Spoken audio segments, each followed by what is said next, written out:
ভারতের সংবিধানে উল্লিখিত বিভিন্ন পদপ্রার্থী অর্থাৎ কারা? রাষ্ট্রপতি, উপরাষ্ট্রপতি, প্রধানমন্ত্রী, মুখ্যমন্ত্রী, এরকম বিভিন্ন ব্যক্তিবর্গের বয়স সীমা কত রয়েছে এটা নিয়ে আমি তোমাদের সাথে বিস্তারিতভাবে আলোচনা করব। দেখো, সবার প্রথম প্রশ্ন, রাষ্ট্রপতি হওয়ার ন্যূনতম বয়স কত? দেখো, অপশান ক 25 বছর, অপশান খ 30 বছর, অপশান গ 35 বছর, অপশান ঘ 40 বছর। তোমরা যদি প্রশ্নগুলোর অ্যান্সার জেনে থাকো তাহলে অবশ্যই কমেন্ট বক্সে কমেন্ট করে জানাবে কোন প্রশ্নের কোন অ্যান্সার হবে। দেখো, তাহলে রাষ্ট্রপতি হওয়ার ন্যূনতম বয়স কত? দেখো, অ্যান্সার হয়ে যাবে অপশান গ 35 বছর। তাহলে খুব ভালোভাবে মনে রাখবে, রাষ্ট্রপতি হওয়ার জন্য ন্যূনতম বয়স হতে হবে অবশ্যই 35 বছর। দেখো, নেক্সট প্রশ্ন, উপরাষ্ট্রপতি হওয়ার ন্যূনতম বয়স কত?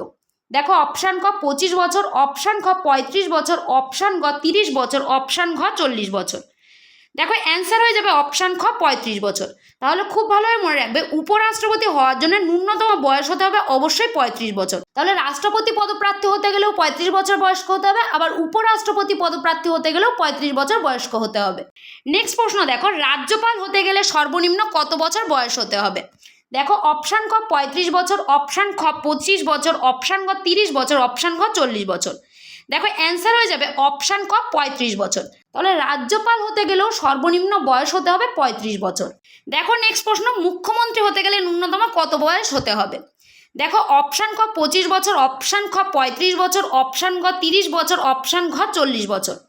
দেখো, অ্যান্সারটা হয়ে যাবে অপশান ক 25 বছর। তাহলে মুখ্যমন্ত্রী হতে গেলে 25 বছর বয়স হতে হবে ন্যূনতম। নেক্সট দেখো, লোকসভার স্পিকার হওয়ার জন্য ন্যূনতম কত বছর বয়স হতে হয়? দেখো, অপশান ক 40 বছর, অপশান খ 35 বছর, অপশান গ 30 বছর, অপশান ঘ 25 বছর। দেখো, অ্যান্সার হয়ে যাবে অপশান ঘ 25 বছর। তাহলে মুখ্যমন্ত্রী হতে গেলেও যেমন 25 বছর বয়স্ক হতে হয়, তেমনি লোকসভার স্পিকার হতে হলেও ন্যূনতম 25 বছর বয়স্ক হতে হবে। নেক্সট দেখো, রাজ্যসভার সদস্য হওয়ার জন্য পদপ্রার্থীর ন্যূনতম বয়স কত হতে হবে? দেখো, অপশান ক 25 বছর, অপশান খ 35 বছর, অপশান গ 30 বছর, অপশান ঘ 40 বছর। দেখো, অ্যান্সার হয়ে যাবে অপশান গ 30 বছর। তাহলে খুব ভালোভাবে মনে রাখবে, রাজ্যসভার সদস্য হওয়ার জন্য পদপ্রার্থীর ন্যূনতম বয়স হতে হবে 30 বছর। দেখো, নেক্সট প্রশ্ন, এমএলএ হওয়ার জন্য সর্বনিম্ন বয়স কত হতে হবে? দেখো, অপশান ক 25 বছর, অপশান খ 35 বছর, অপশান ঘ 30 বছর, অপশান ঘ 40 বছর। দেখো, অ্যান্সার হয়ে যাবে অপশান ক 25 বছর।